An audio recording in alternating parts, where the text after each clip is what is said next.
Welcome back, MTG Joe here. Today we are going to be trying out some more decks in Historic Best of One. The qualifier weekend will be coming up, so I want to try out a bunch of different decks to see what works. Obviously, Boros Energy, clear best deck in the format, but I want to try to see if we can attack it on a couple different angles. So what we're going to do here is we are going to be demoing a mono red Goblin Belcher deck. So we got a bunch of new module dual face cards that count as lands and spells that allow us to enable Belcher to kind of go off in combo. And what we're going to do is I'm going to demo a couple games, and we'll have a wrap up at the end, and I'll summarize all the stats from the games I've played, give me your thoughts, changes that I would make, anything like that. As always, every game I play is always available on my Untap profile. It's all public. So if I say deck's very good, it has stats to back it up. If I say deck's mid or it's garbage, stats back up. This is always going to be kind of a learning experience. The format's still relatively new. Boros is somewhat solved, but we want to see if we can explore in other ways. So how this deck works, by playing all these pseudo lands, we're not playing actual lands. When you activate Goblin Belcher, it'll basically reveal all the cards in your library and then deal that much damage to the opponent. You're able to kind of cheat it out as a combo by using Irencrag Feet, which gets you 7 mana, lets you cast 1 more spell per turn. Well, coincidentally, Goblin Belcher is 4 mana to cast, 3 to activate, so you kind of win there. There's also with Indomitable Creativity, where you can transfer creativity into the Belcher by sacking a treasure, Fable token, or a treasure as well. So there is a MDFC from the new Modern Horizon set, but it's a creature that comes out. So we're playing Blood-Soaked Insight. It doesn't make black mana. We're not using it. We have Rush of Inspiration. This is another one that we can, in a pinch, actually use, which is pretty nice. So we have access to that. Valakut Awakening. We have this Sundering Eruption, just another one that comes into play untapped if needed. Kazul's Fury, Spikefield Hazard can be used as removal. So this particular version, I'm opting to try out 6 sweepers in the deck. There's a lot of Boros Energy. This can buy us a bit of time. So less on the 1 mana effects, or like the 1 mana Strangles, Galvanic Discharges, stuff like that, and more in that respect. Faithless Looting with the Sweetheart, and then this helps us kind of dig into the combo as well. So we're going to give it a shot, see how this one plays out. The ladder reset, so it gives us some time to kind of try out these new decks while we're still, we got time. We'll play around with it. So I will see you in the games, and then make sure to stay at the end for the wrap-up to see the thoughts on the deck and the stats in terms of the win rate. We'll catch you in the games. Let's try to Belcher some people.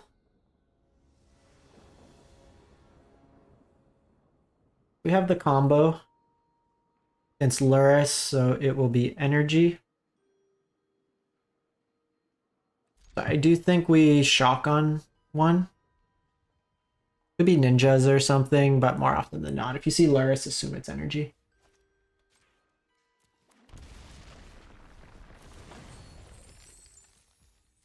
They could static discharge here, but it's fine. Oh, their hammer.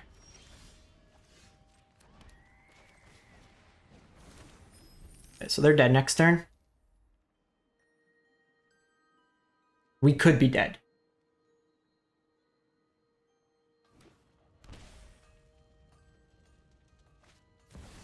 Okay, they're dead. So there's the one that attaches it. You could have the this creature gets haste if it's equipped. You put hammer on it.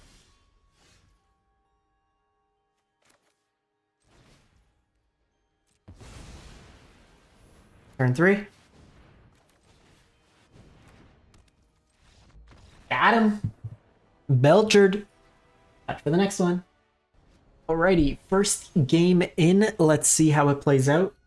So usually you want to keep a hand that will either have access early to it. Zerda is usually the mirror. Kind of funny. We mulligan this hand. Okay, so we have the combo here, so I think we keep. Zerda could also just be what's it called? Kethis.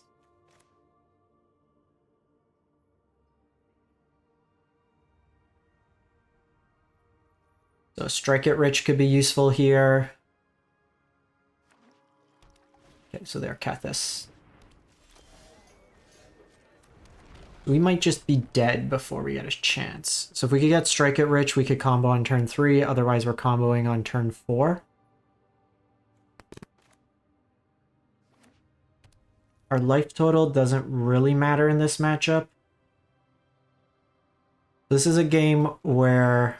So we took a chance with that first hand, seeing... I don't think it was going to be that useful. This one has the combo. Zerd is usually a combo deck. It could sometimes be... Yes, we don't care about Soul Cauldron. I don't want you. Play out this one. In a pinch, if they have something weird, we can do that.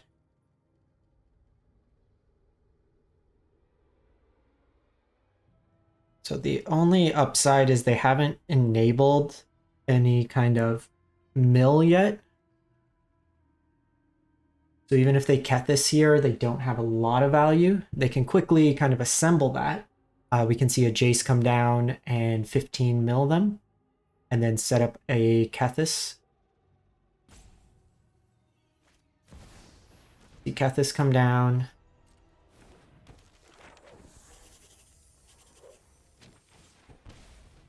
Emery, so far only another Emery in the yard.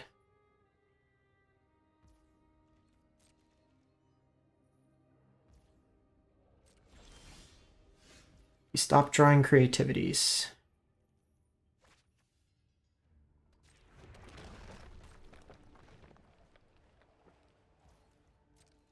This one's going to be very much two decks just looking to solitaire each other. So this can come into play untapped, which is nice. So they could get Emery back. They didn't get any artifacts either. Oh, that is annoying. So that buys them one more turn.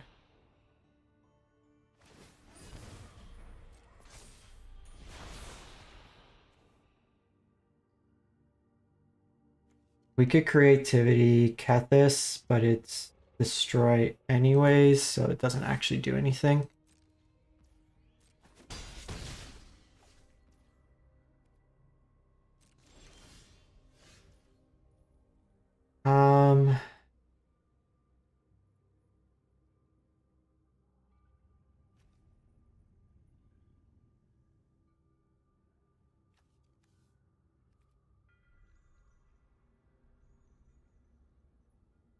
This is interesting. So I could shock in, I could creativity like the Soul Cauldron, doesn't really do much. I have double Spike Field.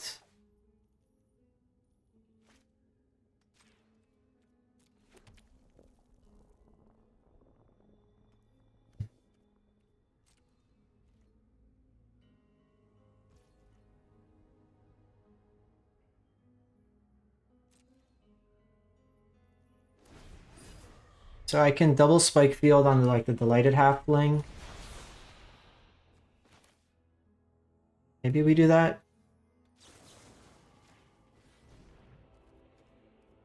So the thing is, I know they could put Soul Cauldron on Halfling here. I just want to take them off some mana. Or just take them off the Soul Cauldron. If they do that, it's one less legendary that's in their yard. Guess they put One Ring here.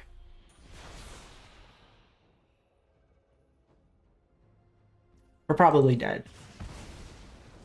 If they just didn't draw the One Ring there, we actually win that turn. But One Ring gives protection, and then this deals damage. And this deck plays 3 Besejus, so we want to do it all in the same turn.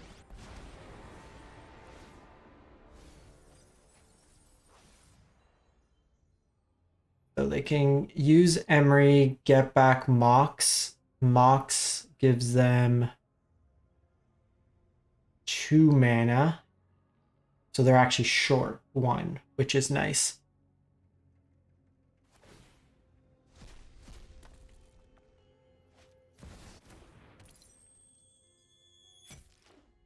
So they have the land. So we're probably dead here because Jace comes down. There's a chance they whiff if they don't hit like another piece. They need to hit another Mox here.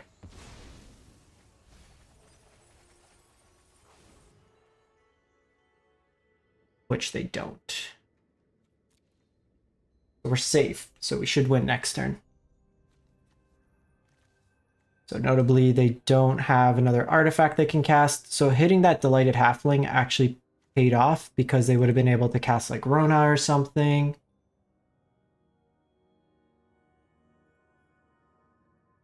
They could activate the ability and put Rona to draw a discard, gives them one more chance of hitting it.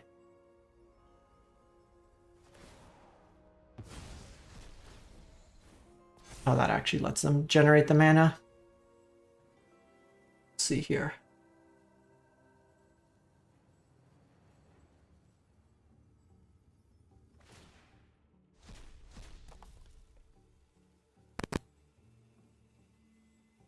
They could go another Emery here.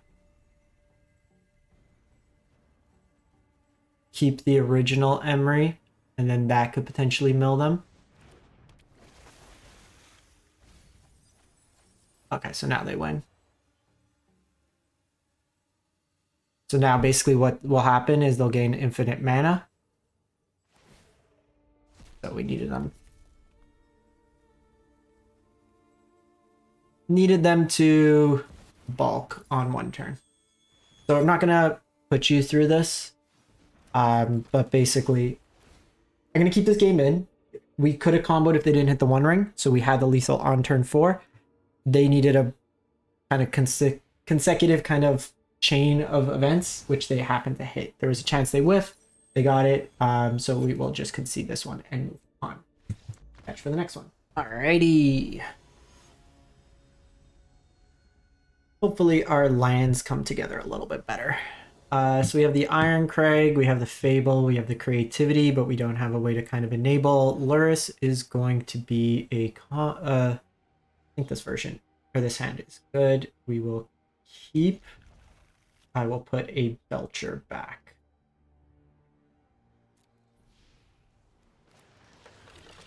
They are on energy.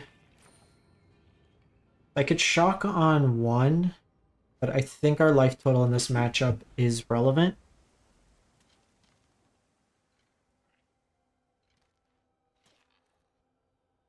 So next turn, Valakut into Strike It Rich. Let's... Okay. So good flip for them.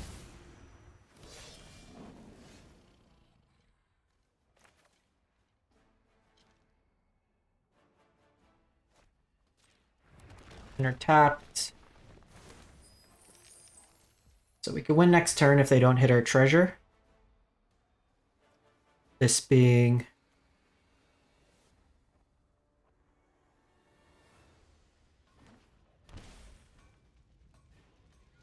Iron Crag.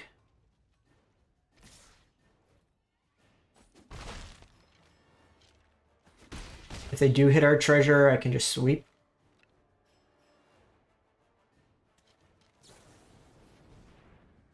Gonna do the Ajani flip, try to put in a bunch of damage to me. So if they can get us to 3, which is unlikely because even if they Ajani, it just gives them the 4. Yeah.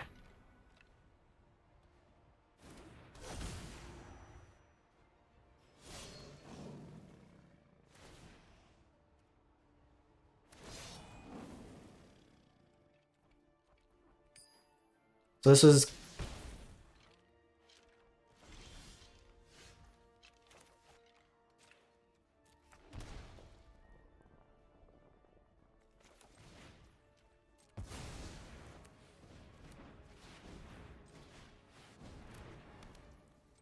And then we'll just kill him. Got him. Minus 33. So that's like a very, very aggressive start. If we could turn 3, then I think the deck's fine. If it's turn 4 or 5, it's probably too slow. But catch for the next one. Alrighty. Spicy Ed. So what are we looking at here? We don't have any of the combo pieces. They're not showing Luris, so I think this is a mulligan. His hand has half the combo plus a sweeper. I think this one is good. Put back Kazul's Fury. We have a sweeper on turn 3 if needed. We can naturally draw into the combo. We also have Fable that can help us in a dig. So this looks like the Blage version.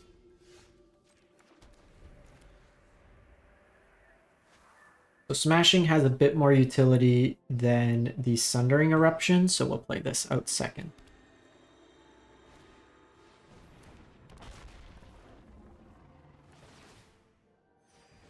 This is a bit annoying because this will take us out. Like they can pop and make this bigger. Hopefully they don't. Do so that gives it to full toughness, which gets around our sweeper.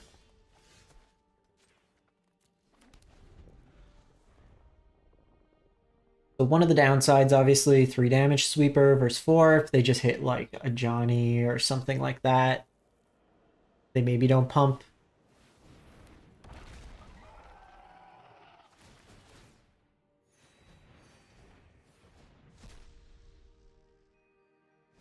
Go Amulet here.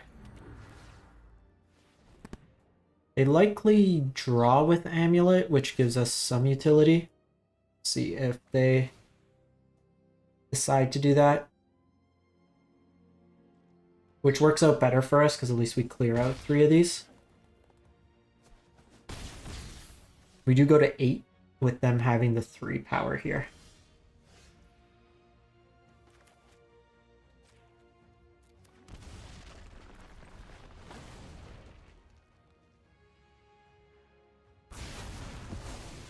So had they not done that, we get a nice clean sweep. We're in a lot better position. I do have Fable, but Fable's likely not long for this world.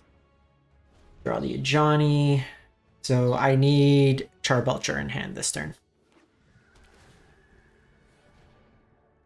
That is my only out. May not even be enough, actually. So all they need to do here, realistically, is do the activate Guide of Souls. It takes me off being able to shock. They don't. They could just kill their Ajani and kill me that way. Yeah, it doesn't matter. We didn't draw. I just want to see. It doesn't matter.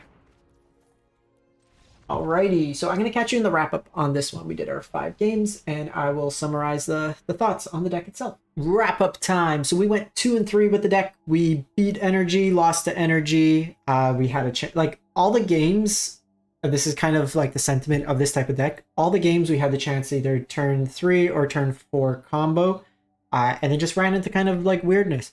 Against the Energy deck, if we drew the Belcher the last game, we win.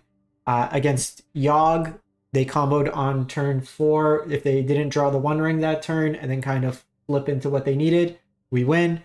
Against the Yogg deck, same idea.